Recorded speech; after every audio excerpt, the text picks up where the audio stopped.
Assalamualaikum warahmatullahi wabarakatuh. Pada episode ke-86 ini, tema yang saya bahas adalah metode Barat dan peranan metode studi Islam. Irfan Ahmad Khan menyatakan bahwa usul fikih membahas metode di mana rincian syariat Islam diambil dari sumber Islam. Sumber utama adalah Al-Quran, hadis, ijma, dan qiyas. Dari sumber-sumber itu didapatkan pranata agama yang disebut sebagai syariat Islam itu. Kemudian Abdurrahman An-Nahlawi telah menggali metode pendidikan yang berasal dari Islam sendiri. Yang paling penting dan paling menonjol adalah metode khiwar atau percakapan, Qur'ani dan Nabawi. Kemudian mendidik dengan kisah-kisah Qur'ani dan Nabawi, mendidik dengan memberi teladan, mendidik dengan pembiasaan diri dan pengenalan, mendidik dengan mengambil ibrah atau pelajaran, dan mau'idhah atau nasihat, dan mendidik dengan targhib, yaitu membuat senang, serta tarhib, membuat takut. Pada bagian lain, saya pernah mengusulkan bahwa dalam membangun ilmu pendidikan Islam, ada 5 metode yang dapat diimplementasikan, yaitu metode rasional atau manhaj akli, metode intuitif atau manhaj dauqi, kemudian metode dialogis atau manhaj jadali, kemudian metode komparatif atau manhaj muqaron, dan yang terakhir adalah metode kritis atau manhaj naqdi. Pak Mukti Ali mengatakan bahwa dalam mempelajari dan mengetahui Islam, kita kenal metode-metode orang Barat yang meneliti Islam, yaitu metode naturalistik, psikologis, dan sosiologis. Saya kira untuk ukuran sekarang, metode ini bukan merupakan metode yang baru, cukup lama sebenarnya diperkenalkan dan kita kenal. Sehingga tidak asing lagi, hanya saja penerapan metode ini masih belum banyak dilakukan oleh para mahasiswa. Pada bagian lain, Mohsin Mahdi mengatakan bahwa metode Islam masa klasik sudah sempurna. Namun yang harus dilakukan semua orang Islam sekarang ini adalah memadukan metode ala klasik ke dalam kemodernan, dengan cara mempelajari metode dan teknologi Barat, seakan-akan semua metode dan teknologi yang terbarukan berasal dari Barat.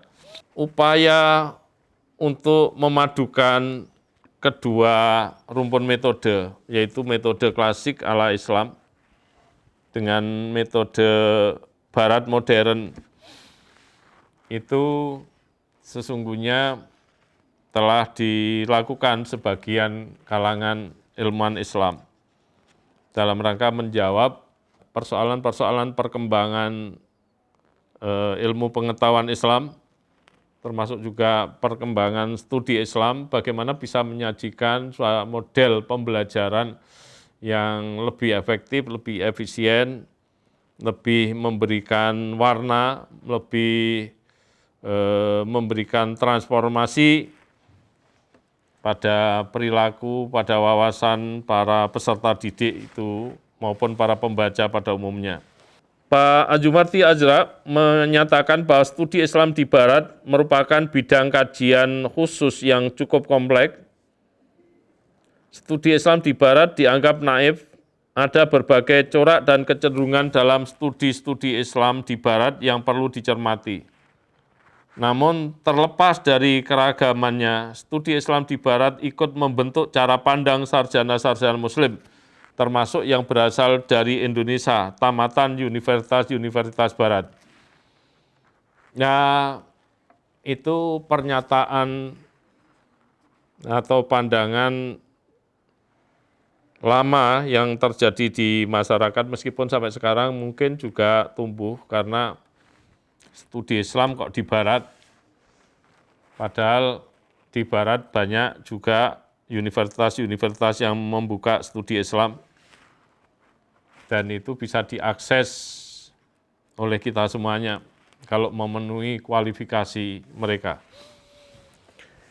Dan dosen-dosennya tidak murni dari Barat, tapi juga ada juga yang dari Timur, Timur Tengah, dari Pakistan, dari Turki, dan lain sebagainya. Termasuk sebagai dosen tamu mungkin juga ada juga dari Indonesia.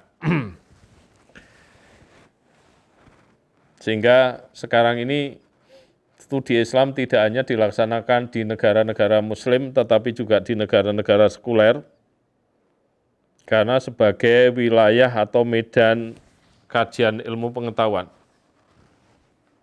Sehingga studi apapun bisa mereka buka, bisa mereka lakukan.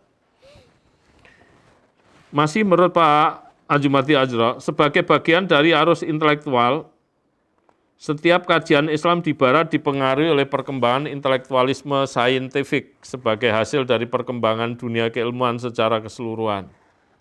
Jadi ini tidak bisa dilepaskan memang. Studi Islam di Barat bagaimanapun akan sangat terpengaruh oleh budaya keilmuan di Barat. Cara berpikir Barat. Situasi sosial maupun intelektual yang terjadi di Barat. Itu saya kira suatu keniscayaan yang tidak bisa terhindarkan, termasuk juga perkembangan intelektualisme saintifik itu yang banyak memberikan warna atau pengaruh terhadap orang-orang yang melakukan studi Islam di Barat maupun orang-orang yang melakukan studi di Barat pada umumnya. Masih menurut Pak Adjumati Ajro, telah tumbuh perluasan penting dalam kajian Islam di Barat. Populer Islam tidak lagi dipersepsi semata-mata sebagai bid'ah sesat atau sekumpulan keimanan dan praktek menyimpang dari Islam yang sebenarnya, tetapi merupakan ekspresi historis yang absah dari Islam. Jadi ini satu pergeseran positif saya kira. Orang-orang Barat mulai mau mendengarkan apa sih sesungguhnya yang menjadi alasan bagi orang-orang Islam untuk melakukan sesuatu yang sebelumnya dianggap bid'ah sesat itu. Jadi pengakuan-pengakuan mereka merupakan data penting di dalam memahami secara lebih objektif, lebih holistik, dan komprehensif terhadap sesuatu persoalan yang menyangkut keimanan dalam Islam misalnya. Bahwa kajian Islam di Barat jelas sedang mengalami perubahan. Penelitian dan kajian tentang Islam dilakukan di tengah kehadiran subjek yang sedang mereka teliti dan kaji. Makin banyak ahli Barat yang menyadari kehadiran Islam dan dunia Muslim yang hidup dan mengalami perubahan, tidak hanya catatan masa silam. Para sarjana Barat yang makin meningkatkan apresiasinya pada Islam sedang memunculkan orientalisme baru. Artinya orientalisme yang lebih objektif dalam melihat gejala-gejala yang terjadi di kalangan umat Islam. Sehingga tidak lagi hanya menggunakan teropong Barat, tetapi juga menggunakan teropong bagaimana cara orang Islam berpikir, bagaimana cara atau materi yang menjadi alasan-alasan umat Islam dalam menjalani suatu kegiatan yang sedang menjadi objek kajian mereka. Karena itu, kajian di Barat pun juga tidak steril dari kritik-kritik. setidaknya menurut Pak Azumardi Azra ada 3 kritik terhadap studi Islam di Barat. Pertama, kajian-kajian Islam di Barat cenderung bersifat esensialis, yaitu menjelaskan seluruh gejala masyarakat dan kebudayaan Muslim dalam kerangka konsep tunggal dan tidak berubah. Kritik kedua adalah kajian-kajian Islam di Barat dimotivasi oleh kepentingan-kepentingan politis yang menjadi kritik paling populer hingga sekarang ini.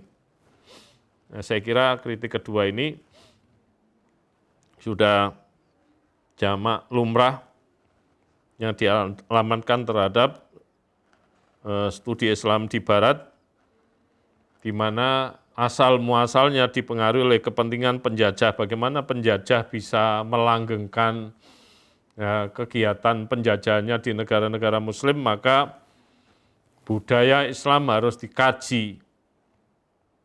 Nah, harus dikaji. Perilaku umat Islam harus dikaji. Tindakannya, pikirannya, gerakannya, dan lain sebagainya harus dikaji. Sekaligus untuk mendeteksi kelemahan-kelemahan itu yang bisa digunakan secara politis bagi kepentingan kolonial pada waktu itu. Namun belakangan sudah mulai berubah, lebih menampilkan sisi objektivitas, walaupun objektivitas itu ya tidak mungkin 100%, masih ada celah-celah berupa tindakan-tindakan, pemikiran-pemikiran subjektif. Yang ketiga, kritik itu adalah kajian Islam di Barat merupakan usaha untuk melestarikan kebenaran-kebenaran yang diperoleh atas nama kehidupan intelektual dan akademis, padahal tidak atau hampir tidak memiliki kaitan dengan realitas yang hidup. Jadi ini 3 macam kritik yang dialamatkan pada kegiatan studi Islam di Barat. Selanjutnya, Matulada mengatakan bahwa dalam dunia keilmuan terdapat usaha ilmiah yang disebut metode, yaitu cara kerja agar mampu memahami objek yang menjadi sasaran ilmu yang dikaji. Objeklah yang menentukan metode, bukan sebaliknya. Dengan kata lain, sesungguhnya metode menyesuaikan dengan objeknya. Sehingga tidak ada metode tunggal digunakan untuk mengkaji seluruh objek, itu tidak benar. Karena metode harus dipilih, ditetapkan yang sesuai dengan karakteristik dari objek yang sedang dikaji itu. Selanjutnya, Pak Mukti Ali menyatakan metode mempunyai peranan yang sangat penting dalam kemajuan dan kemunduran. Memang metode ini selalu mengawal kemajuan. Ilmu dari metode adalah metodologi itu. Melalui metode bisa melakukan tindakan-tindakan secara rapi, bahkan bisa tindakan-tindakan itu bisa kita lakukan secara efektif dan efisien. Kemudian Pak Kuntowijo menyatakan bahwa jika gagasan pembaruan teologi adalah agar agama diberi tafsir baru dalam rangka memahami realitas, metode yang efektif untuk maksud itu adalah mengelaborasi ajaran-ajaran agama ke dalam suatu teori sosial. Nah, kemudian teori sosial yang ditawarkan oleh Pak Kuntowijo itu adalah teori-teori sosial profetik, ya, yang sangat terkenal di kalangan PTKIS maupun PTKIN, terutama PTKIN pasca sarjana, yang banyak bergelut dengan gagasan-gagasan mengembangkan studi Islam itu sendiri. Yang terakhir, Ninin Smet mengatakan bahwa karena sifat ambiguitas agama, fenomenologi memainkan peranan kunci dalam studi agama itu. Sehingga menjadi wilayah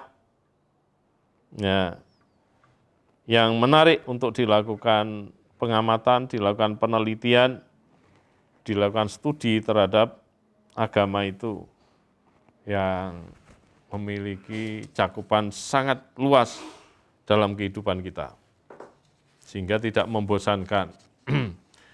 Demikian saya akhiri, ihdinas siratal mustaqim, Wallahul muwaffiq ila aqwamit thoriq. Wassalamualaikum warahmatullahi wabarakatuh.